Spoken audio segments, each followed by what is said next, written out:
Hello বন্ধুরা, আজ আমি লাঞ্চে কী আইটেম রান্না করেছি দেখতেই পাচ্ছেন। চিকেন, আর তার সঙ্গে কি কি আছে বলুন তো, দেখে বোঝা যাচ্ছে।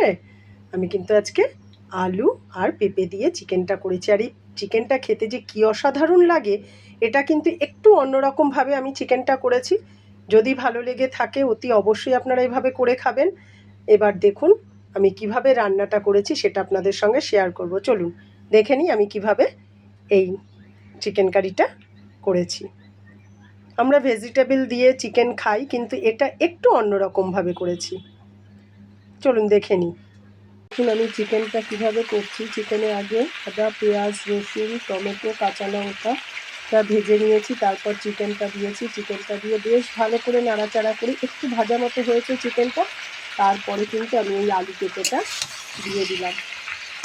এই আলু পেঁপেটা দিয়ে এবার বেশ ভালো করে নাড়াচাড়া করে এবার আমি নুন, হলুদ আর জিরে গুঁড়ো দিয়ে দেবো। খুব অল্প পরিমাণেই কিন্তু জিরে গুঁড়োটা দেবেন, কেন এটা বেশিরভাগই কিন্তু গোলমরিচ গুঁড়োর উপরে রান্না হবে। দিয়ে দিচ্ছি হলুদটা পরিমাণ মতো, আর দিয়ে দেবো নুন।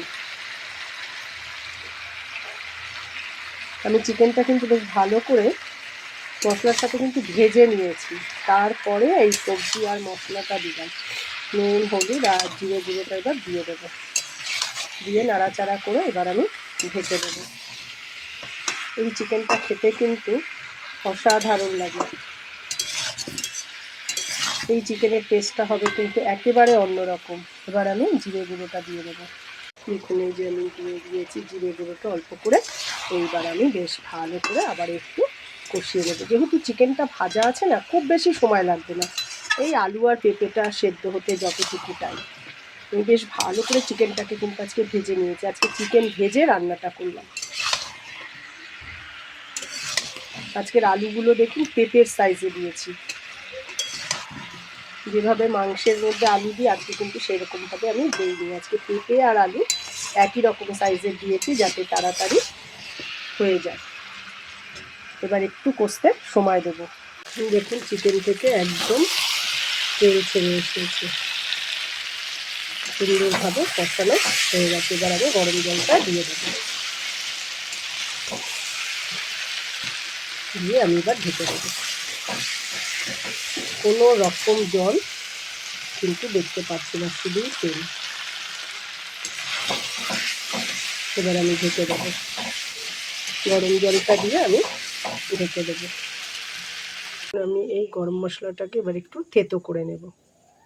এখন চিকেন তো আমি ঢেকে দিয়েছিলাম, আর এই সুন্দরভাবে চিকেন কিন্তু হয়েও এসেছে। আর এই চিকেনটা না অসাধারণ লাগে, এটা পুরো আলাদা রকমেরই লাগে একটা খেতে। আর এবার আমি দিয়ে দেব এই যে থেতো করে রেখেছি যে গরম মশলাটা, আমি কিন্তু একদম পেস্ট করিনি, থেতো করে নিয়েছি। আর এই থেতোটাই ওপর দিয়ে ছড়িয়ে দেবো।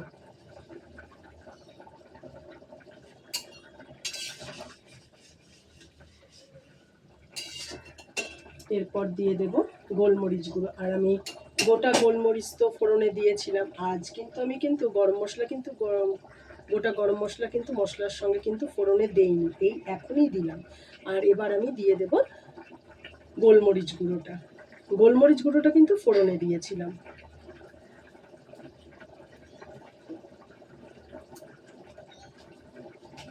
এই যে গোলমরিচ তো আমার গুঁড়ো করাই থাকে, আপনারা জানেন বেশিরভাগ মশলা আমার সব গুঁড়ো করা থাকে।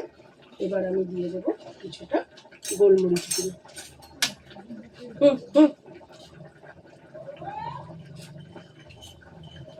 গোলমরিচ গুঁড়োটা দেওয়ার পর গোলমরিচ গুঁড়োটা আমি দিয়ে দিলাম। গোলমরিচ গুঁড়োটা দিয়ে এবার কিন্তু আমি এবার ঢেকে দেবো। গোলমরিচ গুঁড়োটা দেওয়ার পর আর তো বেশি ফোটানো যাবে না, সেটা আপনারা সবাই জানেন।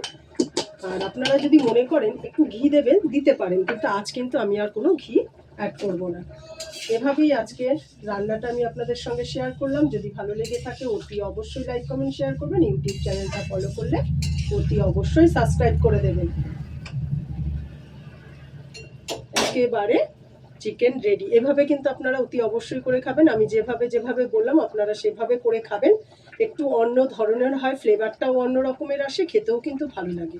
এরপর আপনাদের সঙ্গে দেখা হবে আবার আমার একটা অন্য রান্না। দেখুন একেবারে চিকেন রেডি।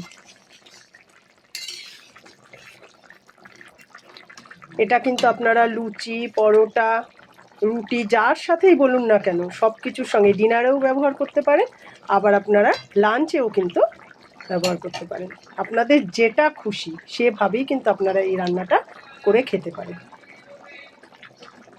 যদি ভালো লেগে থাকে অতি অবশ্যই কিন্তু করে খাবেন। টাটা।